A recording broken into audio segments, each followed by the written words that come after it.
Welcome, everyone. This is English 221 Shakespeare, and my name is Lillian Ruiz. I am the instructor of the class. And what I thought I would do today is tell you a little bit about how the course is constructed and give you a sense of what it is that we'll be doing over the course of the semester. And then we can begin in earnest next week. So basically, as you know, this is an online class and we will be utilizing the Moodle platform.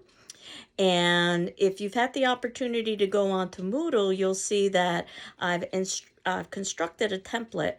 And at the very top of the Moodle section, you'll see several folders. One is entitled Syllabus and Other Documents. And that basically is where I will be housing our syllabus and our course outline, which I will be discussing today, as well as any other documents that I would have distributed to you via handout if we were meeting in person.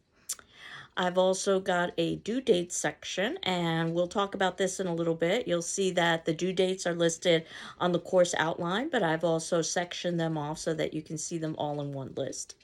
And I've also got a past class sessions, because what I will be doing is putting previous classes into that folder so that you always have the current class accessible on our Moodle site. I've also got a discussion forum, and this is what we will be utilizing to try to substitute for class discussion. And an optional chat, if for whatever reason you wanted to have a chat with me, there is the ability to do so on our Moodle site. There's also an optional Zoom so that you know my Zoom contact information, though you can always ask me for that as well.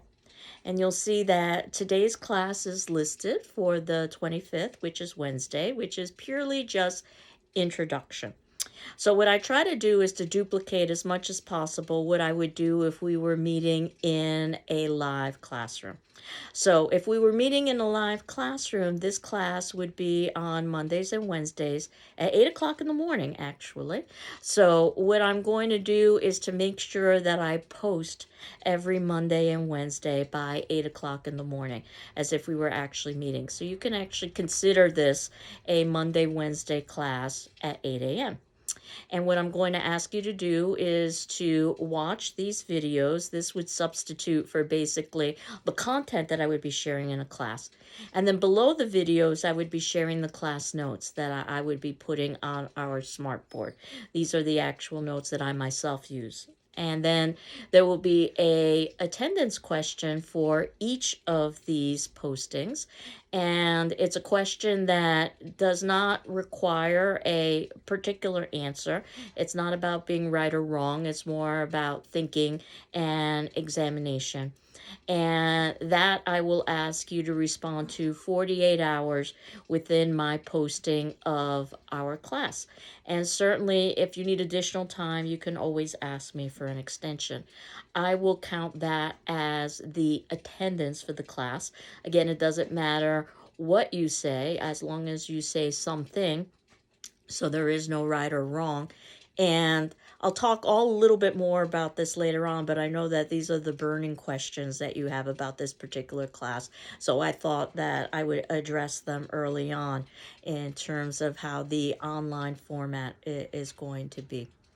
So what I wanted to do was to review the syllabus with you, and the syllabus is in the syllabus and other documents folder. So this might be a good time for you to access that. You'll see that I have the PDF of all of the information that you can access, and this would be at the bottom of the page under syllabus and other documents. I've also included the text in the body in the event that you can't open the PDF. And basically what you will see on the syllabus, it just is a pretty traditional syllabus where it lists my name, Lillian Ruiz. This is one of the first things that people ask is, what should I call you? I'm pretty informal, so feel free to call me Lillian, but whatever feels comfortable to you is fine. My phone number, so if I'm not in my office, you can always leave a voicemail. My email address. Note that my email address does not have a first initial because I have been at GCC for so long that actually I started before the email system was instituted. I started in 1993, and in those early days, first initials weren't issued because we really didn't have enough foresight to understand what we would need to do with emails. So if you ever see a GCC email address that's just a surname without a first initial, then you know that that person's been there for a good amount of time. My office, which is North 328A, this happens to be in the Inclusion and Diversity Center, and my office hours. So if you wanted to meet with me in person, I should be in my office if I'm not at a meeting, Monday through Thursday from 12 until 1. And you can always make an appointment as well if you wanted to. So in terms of textbooks, any Shakespearean edition is fine for this class. That's a good thing about Shakespeare, is that you can find lots of public access. I do suggest that you find something with good footnotes, because the footnotes will help define some of the language. I particularly like the Riverside Shakespeare. That's the version that I use. I believe the library, or not the library, I'm sorry, the bookstore has a few of those for your access. But that said, again, any Shakespearean edition, and in fact, next class I'll be talking about some of the online websites that I encourage you to look at for a Shakespearean text. But I also assume that there's a good dictionary, a thesaurus that you can reference. I know that would be on your computer, but having access to it and then actually using it can be two very different things. The course description, just to remind you what the class is, that this is a critical study of a selected group of plays by Shakespeare, approached by theme. And the course will give some attention to contemporary presentations or adaptations. There is a prerequisite, so you should have taken what we call Comp 2 at GCC, English 112, 114, or 116, an introduction to literature class. So you already have an understanding about how to write about literature. But if it turns out that you don't have that prerequisite, please let me know. And I know that Shakespeare oftentimes comes with a lot of baggage, that the language is difficult and that the culture is very different. And yes, the language is somewhat different, but I compare it to a foreign language that you've got a good 75% understanding of. That ultimately, with practice, you begin to pick up the rhythms of the language. And it is in English, and it may not necessarily be contemporary English, but you'll see that there's a good amount of overlap. And in terms of the culture, while things were very different, things are also the same when you're talking about the human condition. So those universal issues that are associated with humanity, things like love and death and greed, all of those are discussed in the play. So even though the names and the costumes and the places might seem a little bit odd, would argue that the reason why we still continue to read Shakespeare is because of Shakespeare's ability to really understand those timeless and universal themes of the human condition. Obviously, we can't read all of Shakespeare's plays, but what I wanted to do was to give a sample of some of the kinds of plays that he wrote, and also to emphasize that Shakespeare never meant his plays to be read. He meant his plays to be performed. And it's important to talk about performance, and in fact, we'll be watching some performance over the course of this semester. Obviously, it's not the same as watching a live performance, which is what Shakespeare's audience would have done. But we do have technology so that at least we can watch recorded performances and talk about performance as well as talk about the texts themselves. So learning outcomes. After successfully completing this course, you should be able to appreciate Shakespearean drama as enjoyable, significant, and relevant, or at the very least, not be painful. Examine the various kinds of Shakespearean drama. This is something that we're going to talk about, that he wrote a group of dramas called comedies. He wrote a group of dramas that have been categorized as histories, the same for tragedies and for tragic comedies. So we'll talk a little bit more about that over the next couple of classes. To learn how to read and understand it, Renaissance English. Again, a lot of it is just trying to pick up the rhythm of it. To identify major themes and issues in the drama so that you will see that he oftentimes examines similar things in his dramas. To recognize the relationship between Shakespeare's plays and our present day world, I would argue that his plays are just as valid as ever. Take a play like Richard II, and it's all about political intrigue, and definitely we are living in a time of political intrigue. And to improve oral and written communication skills, which I have on all of my syllabi. You might have heard that I teach public speaking in addition to interpersonal communication skills and also communications courses. In fact, I am teaching a class in horror film that you might have heard of, because I do believe that media and popular culture can be analyzed from an academic perspective. So if you're still looking for a class, you wanted to learn a little bit more about that, just let me know. But basically, English 221, our class, offers a general introduction to the content and techniques of Shakespearean drama. And we'll study representative sonnets, which are Shakespearean poems. So he wrote poems in addition to dramas. Comedies, histories, tragedies, and tragic comedies. The course emphasizes critical thinking, critical reading, and critical writing, terms that you might have heard of in other classes. Lots of critical there, not as is in the idea of being negative or being given criticism, but analyzing and interpreting and asking questions. What I always say toddlers do very well, they ask lots of questions. Most importantly, they ask why. I've oftentimes said that's the difference between high school and college. High school, you learn what? College, you try to analyze why. So I would say that critical thinking and critical questioning is something, not necessarily something that we have to learn. It's something that we have to relearn, something we did very naturally when we were quite young. As a class, we'll strive to appreciate the aesthetic and literary merits of Shakespearean's works. So the procedures, as I was indicating earlier, because again, I'm going to try to duplicate as much as possible what would be occurring if we were meeting in a face-to-face class. I will post a video of myself discussing class material by the time our class would normally meet in person.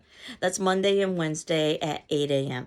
The video will probably be posted before that, but certainly by Monday and Wednesday at 8 a.m., barring any emergencies, you can count on watching that. You have a 48-hour deadline to watch that video for that class and answer the corresponding attendance question. So basically, the way to do well in this class is to watch those class videos and to read the notes belowhand and to answer the attendance questions based on what I would have been discussing during that class video. I can't emphasize enough the importance of watching those videos. And if you need an extension with the class discussion question, just ask me, and I'll be happy to grant it to you. Our class, the answer on the discussion form is your attendance for the class. Now, you're not required to respond to any of your peers' responses. I think of the discussion form much like a class discussion, that you would basically decide when to participate, if to participate at all in response to your peers. I think we all learn very differently. Some people learn quietly, and some people learn through lots of active engagement. So you get to decide how much or how little. Certainly, if you're reading one of your classmates' responses and the urge hits you to respond, you should. But you should be reading all of your classmates' responses and my responses in turn, because I will be responding to all of you. That would give you an idea of the dialogue that we would have had in class. So any interaction or additional interaction you have with your classmates in the class discussion forum is participation, similar to participating in a live class. Some students learn best by participating, others learn best by listening. So you can decide how much or how little to participate. But do read all of the class discussion forum responses from your classmates for optimal learning. And then any of the written work that we'll be doing over the course of the semester that I'll be talking about in a few minutes. We'll be writing journals, we'll be writing papers, there will also be a final exam. That I'm asking you to send to my email because that's what works best with my grading program.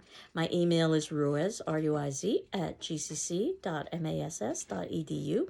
Please send that via PDF because that's how my grading program works, and I will return the assignments back to your email with my feedback.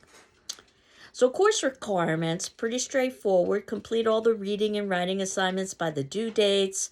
Watch the class videos, answer the discussion forums. There will be 2 out-of-class papers that I will assign, one about halfway through the semester, so we would have had a good amount of time to talk about how to write a paper, and then one towards the ending of the semester. You'll also be submitting periodic journal entries discussing your reactions to the readings that I'll talk about in a moment. These are informal responses that you will be writing about the readings that we're doing. I also have a final exam. It's open book, open notes, an essay exam. And it is based on the semester as a whole, which I will also talk about a little bit more in depth as I continue on. The response journal that I was referencing, reading and writing is an ongoing process. So the journals are meant as an opportunity for you to discuss your reactions to the readings. And the guidelines thus are very informal. You should use that journal as an opportunity to explore the literature in the way you think would be most beneficial. That said, I might give you some suggestions in class, or you might want to expand on a discussion forum question. But on the whole, the journal should reflect any relevant thoughts or questions. As we will find out, the questions are sometimes more important than the answers in this class, that you've got about the readings. And it's usually best, I think, to record these immediately after completing the reading assignment when the ideas are still fresh. Though some students like to do it as they are reading so that they don't forget. Some students like to wait until after they have watched the class videos and read the class discussion forum questions, so then they can put all of that together. And the journals provide an excellent opportunity to brainstorm or free write paper topics. I'm going to be providing you with sample paper topics as the semester progresses, but you can also create your own paper topic as long as you have it approved by me. And also final exam questions. While you can't necessarily create your own final exam question, you might anticipate something that would be on the final, and since it's open book, open notes, you can actually access your previous work and incorporate that into the final. So I'm collecting those journals on a regular basis and evaluating them informally because they are informal assignments. So I'm looking at them for content, not for grammar or mechanics. So I'm really interested in hearing what it is that you think. And I'm grading it on an informal checkmark scale, where a plus would be excellent, a check plus would be good. That's where most of the grades usually fall. A check is satisfactory. A check minus is less than satisfactory. A minus is unsatisfactory. Late work can lower your grade by 1 full grade, and even not be accepted after a week has elapsed unless, and this is the important part, you've made other arrangements with me beforehand. So do ask me if you need an extension for any of the written work, and then I would be happy to grant that to you. Again, the journals would be submitted via PDF, just like any of the other writing assignments, to my email. If you are a returning student to GCC, you're probably familiar with our Institutional Services Disability Statement, but I just wanted to briefly read that to you. That Greenfield Community College values inclusion, equal access to its programs and activities. It's committed to fostering an environment of respect and participation. So our goal is to create learning environments that are equitable, inclusive, and welcoming. So if there are any aspects of the instruction or design of the course that results in barriers to your inclusion or accurate assessment or achievement, please notify me as soon as possible. And if you're a student with a disability and you might need reasonable academic accommodations, please contact the Office of Disability Services. And on the syllabus, you'll see that I've provided that contact information. So attendance, which I'm evaluating through those discussion forum responses, it's important and really can't be made up. So absences and tardiness will be negatively reflected in those participation grades. While each case is different, anything more than 2 absences or 2 non-responses to your discussion forum questions could lower your grade, and excessive absences or excessive non-responsives to discussion forum questions could even result in failure. That said, you don't need to notify me that you're going to miss 1 discussion forum question or 2 discussion forum questions, but once you've hit more than 2, you need to let me know what's happening. Consultations, you can meet with me during office hours as I had indicated, or by appointment. Papers will be due, as I indicated, via PDF on the date specified. And on the syllabus, I've mostly indicated information about formatting, that you will be sending it to my email. All papers should be typed, double spaced, 1-inch margins. Pages should be numbered. They should also include a cover page with the paper title, your name, the course and section number, my name, the due date. Again, probably something that you've talked about in previous English classes, but we will review when the time is coming up for our submissions. Late work, again, will lower your grade by 1 full grade. No late work will be accepted after a week has elapsed unless you've made other arrangements with me beforehand. So please ask for an extension.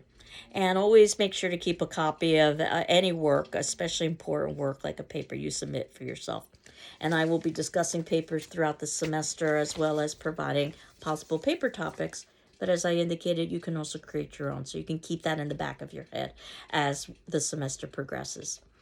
And in terms of improving your grades, in addition to watching the class videos and also to answer the discussion forum questions, you have the option to revise the first paper.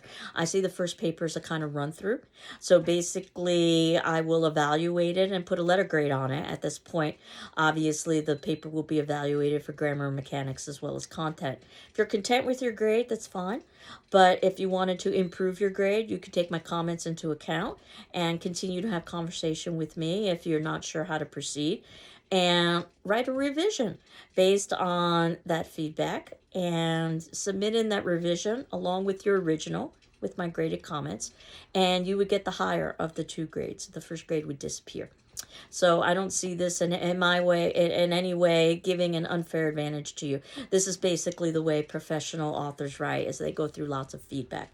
So I see the first paper as a learning exercise, and that will be due approximately halfway through the semester so that we can talk about how to write a paper.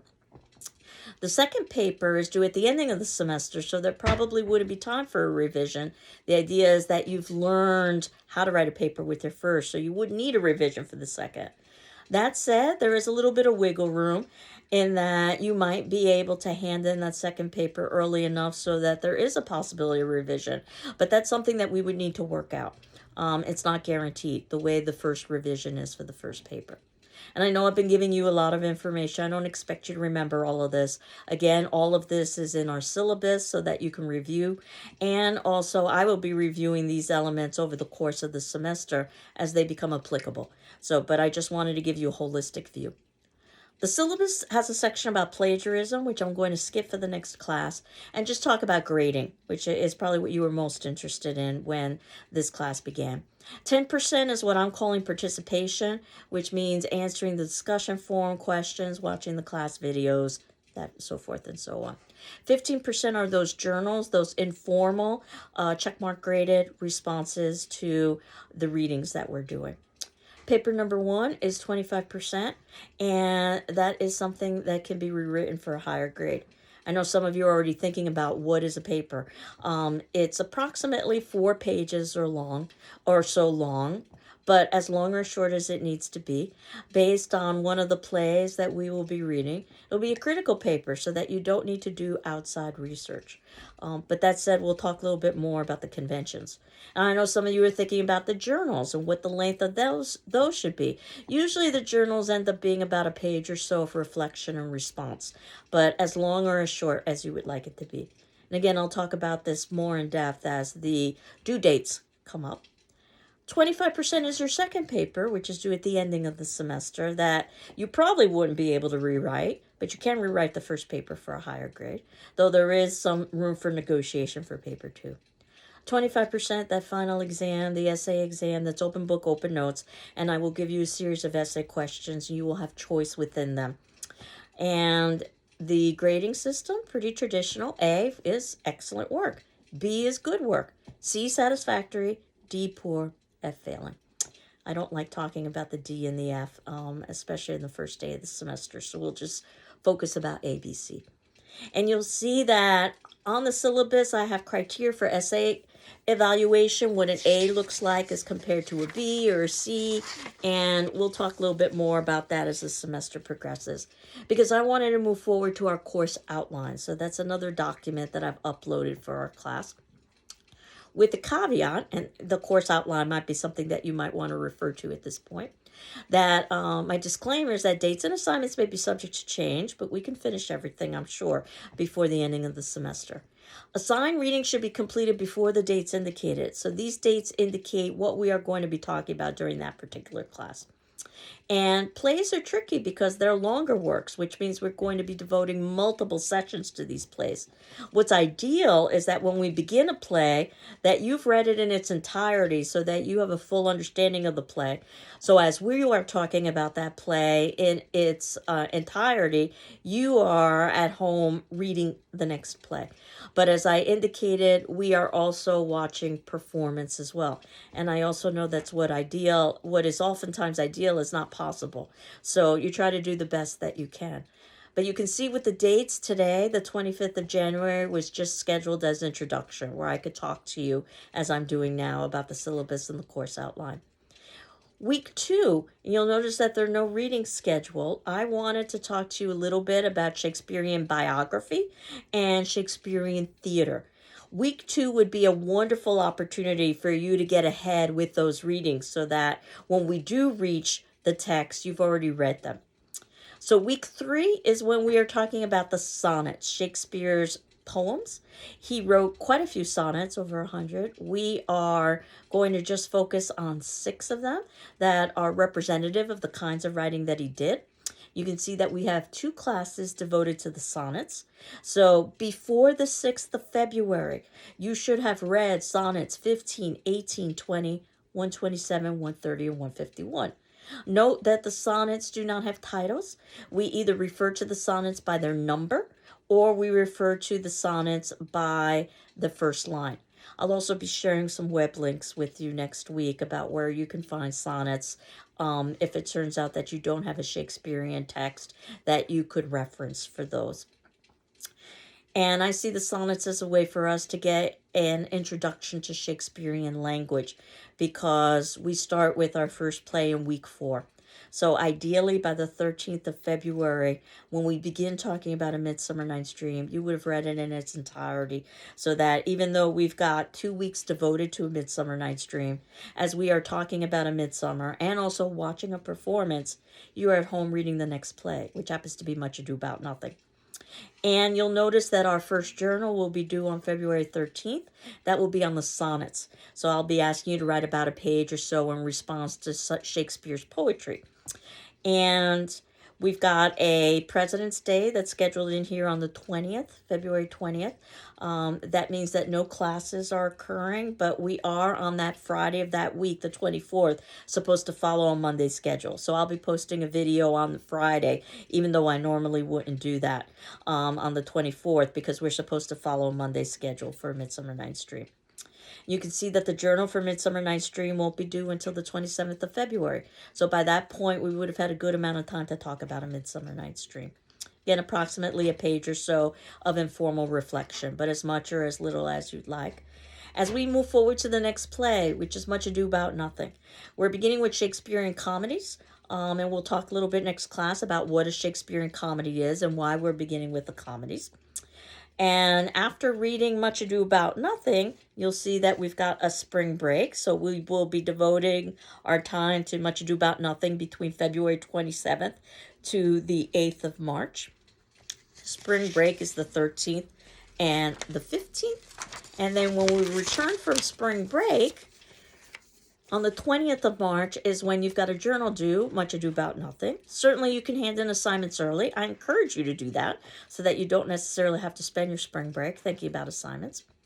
And shortly thereafter, March 29th is when we have our first paper. That's going to be on the first set of plays that we are reading in the semester. Those are the comedies, as I had indicated, either Midsummer Night's Dream or Much Ado About Nothing.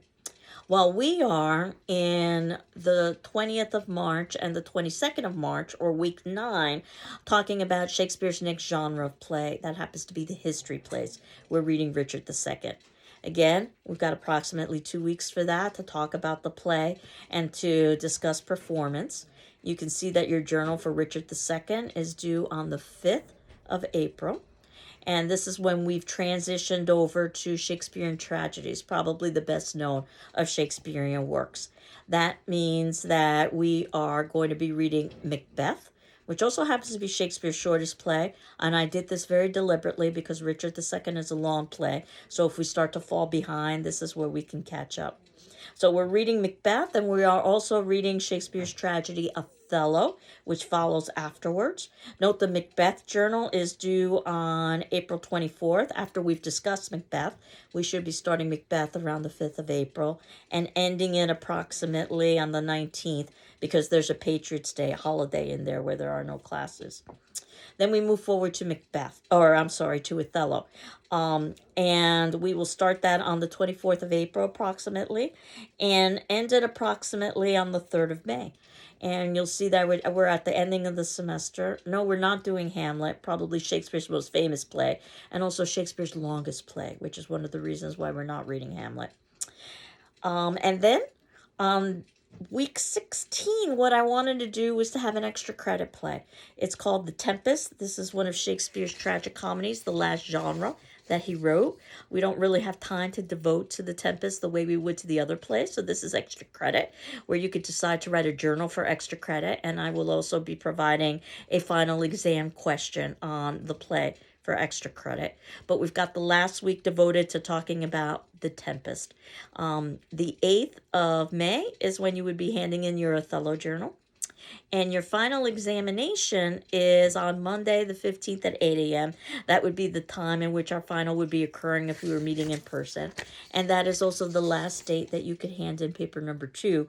As I had indicated, it truly would be at the ending of the semester. And paper number 2 would be similar to paper number 1, about 4 to 5 pages or so. A critical paper, not utilizing outside research. But rather than talking about the first set of plays in the semester, the comedies, you would be talking about the latter set of plays. So either the history, Richard II, or the tragedies. That would be either Macbeth or Othello. And certainly if you wanted to tackle The Tempest, you could do that as well, understanding that we aren't giving it the time that we are giving the other plays in the class. And then if you were looking at the course outline, there are 3 quotations that I've indicated there that I think help to summarize what Shakespeare is about. The first is by Gary Taylor. And the quote is, "Shakespeare's works have become our secular Bible." The second is by Robert Pringle. And his quote is that Shakespeare's popularity is due to his extraordinary facility for language, his memorable characters, and his wonderful stories. And perhaps the most important quote by Alexander Anixt. "Don't ask for simple answers from Shakespeare. Just believe in his ability to put into one play a whole world with all of its contradictions, contrasts, and problems." Remember, Shakespeare is talking about humanity, and humanity is filled with contradictions, contrasts, and problems. And that's what we're going to see in these plays. So this gives you an overview of what the class is about. What's left is the attendance question for today. And what I'm going to ask is what I would ask if we were meeting in person. Basically, I'm going to ask you to briefly introduce yourself to the class. And that said, you feel free to upload things like pictures or audio, but not required. But just give a brief introduction in the discussion form about who you are in the class so we can get a sense of who our classmates are. And certainly, if you've got any questions or concerns about what I've just covered, please let me know ASAP so I can address those. That's something that I would be able to do now if we were meeting in person, that obviously I can't. So, with that said, I hope you're doing well. I'm doing well. And next week we will continue by talking a little bit about Shakespeare, the author, and also Shakespeare, the dramatist, and how he helped to create the Globe Theater. Take care. Talk to you soon. Bye-bye.